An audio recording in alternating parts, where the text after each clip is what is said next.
Hello, আসসালামু আলাইকুম সবাইকে। কেমন আছেন সবাই? আশা করছি সবাই অনেক অনেক ভালো আছেন। আজকে গেছিলাম মরজাল থেকে একটু ভিতরে। তো আজকে প্রথম বলি নেই যে এই ভাইরাল জায়গাটা তো আপনারা অনেকেই চিনেন, আবার অনেকেই চিনেন না। তো আমিও আগে চিনতাম না, আমি আজকে আসার পরে দেখা তারপরে মনে হইলো যে এটা মরজালের ভিতরে অবস্থিত। তো আমি বলি মরজাল থেকে একটু ভিতরে উজলাপুর বাজারে গেছিলাম সাইকেল কেনার জন্য। তারপরে সাইকেল পছন্দ হয় নাই আমার। এখন ব্যাগে রওনা দিলাম।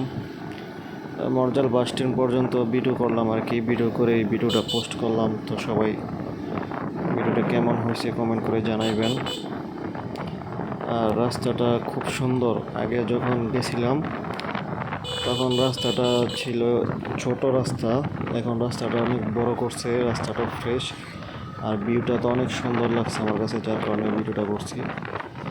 তো সবাই কমেন্ট করে জানাবেন ভিডিওটা কেমন হয়েছে। এটাই আমার প্রথম ভিডিও, আগে তো কত বংসং রিলস পোস্ট করছি। এই ফার্স্ট আমি আমার নিজের ভয়েস দিয়ে এত বড় লং একটা ভিডিও পোস্ট করলাম। সবাই ভিডিওটা কেমন হয়েছে জানাইবেন। ভিডিওটা সবাই এনজয় করেন, আর ভালো খারাপ কমেন্ট করে জানিয়ে দিয়েন। আর আমার গাড়ি চালানোটা কীরকম এটা জানায়েন, ভালো খারাপ মিলেই যার যেটা মনে হয়। আর ভিডিওটা এনজয় করতে থাকেন, দেখতে থাকেন। আল্লাহ হাফেজ সবাইকে। ভিডিওটা দেখতে থাকেন, দেখেন কী অবস্থা।